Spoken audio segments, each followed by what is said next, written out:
Alam niyo naman na ang peg ko talaga ay pagiging isang strong, independent woman. O, diba?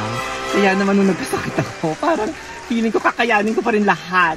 Lahat-lahat by myself. Like, nag-Uber ako papunta doon. Ang plan ko is mag-Uber ulit ako pabalik ng bahay. I will go there. Dala ko na lahat ng gamit ko. Not thinking na people will bring stuff for me.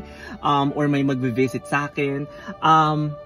Pero pag may sakit ka, iba pa rin talaga pag nakatira ka sa area na may mga pwedeng mag-visit sa'yo. So I think that's one of the considerations also or on where you want to work or where you want to live. Dahil hindi natin maiiwasan, may mga nangyayari talaga na nagkakaroon ng accidents or nagkakasakit tayo na hindi natin pinaplano.